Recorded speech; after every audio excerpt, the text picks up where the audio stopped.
There is a mystery involved with the heart, and you think that it can be explained away by saying that it's an unconscious physical process, but it is far from that, my friend. It is a spiritual process.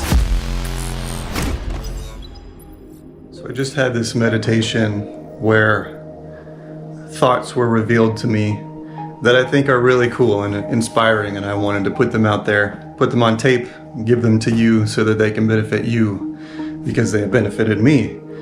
And these thoughts are that there is a mystery involved in our heartbeat, in our human being, that we are unaware of. There is a mystery that has been explained away by science.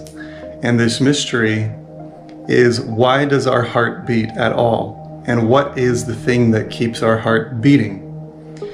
And what came to me in this meditation was the idea that we seem to think that the heart beats because of something that we call our subconscious, our unconscious mind. Somehow the body, which we are claiming to be the unconscious mind, somehow we think that our body is generating our heartbeat. But what came to me in this meditation is that that is not so. The very first thing in existence is consciousness, and it can be expressed, the intangible self that our real spirit is, becomes expressed first in consciousness, then it becomes expressed as light, then it becomes expressed as matter, and then that light, which is also energy, interacts with the matter to generate more expressions of matter. So essentially what I'm getting at here is that the heartbeat, which we don't know how or why our heart beats, we just know that it does. We have been demystified to think further about the mystery of our heartbeat by labeling it a scientific fact that our subconscious is running our heartbeat. But in fact, it is not your subconscious, it is your spirit. Your spirit is in fact moving your heartbeat.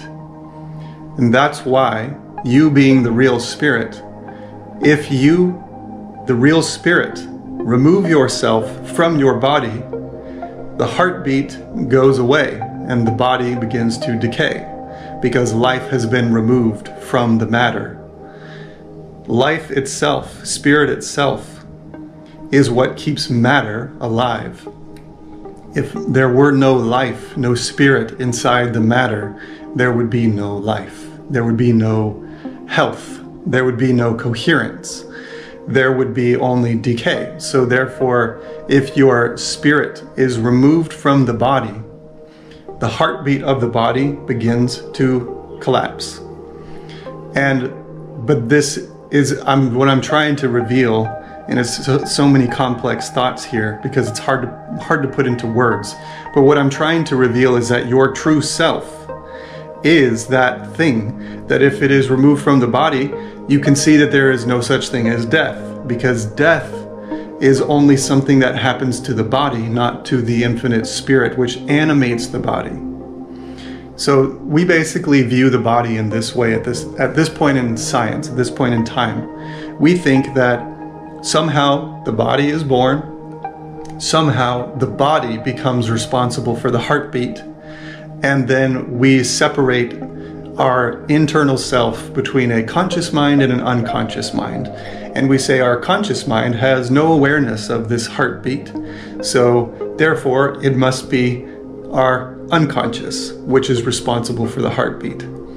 But this meditation revealed to me the deeper truth, which I have stated once and I'm trying to state again clearly, which is that you, the spirit, the spiritual being inside the body, you, the spirit, have given rise to the body, have given rise to the heartbeat. And therefore, you, the spirit, are the only animating principle of life. The body, after being born, after the body gets its life from the spirit, develops additional faculties. Some of these faculties being the heartbeat, which gives rise to health in the cells and in the brain. Then the brain gives rise to reason and logic, and then rise to the ego. And the ego then becomes, it thinks that it becomes responsible for the heartbeat. It thinks of itself as both conscious and unconscious. So the ego then believes that somehow it is responsible for the heartbeat. Essentially saying, if I identify myself with my ego, that I am responsible for my heart beating. But I am not the real I am presence in me can have no name, can have no birth and no death. The I am presence in me is eternal. So the real I am presence is responsible for the heartbeat. But that is only when you identify as the eternal I am, not as my personality, my birth name of Kevin Hastings, and my body that was given to me also by my parents. The real I am presence in me, which will become another I am presence in another form after this lifetime. That is the only real eternal self. That is the spirit, the light within the body that gives rise to the heartbeat. So I think I've said enough. This is the main idea I wanted to get out there, is that there is a mystery involved with the heart. And you think, if you follow Western science, that it can be explained away by saying that it's an unconscious physical process, but it is far from that, my friend. It is a spiritual process. Every element of life is a spiritual process. So enjoy your day, and I'll see you again soon. Support OnenO on patreon.com and gain access to exclusive content.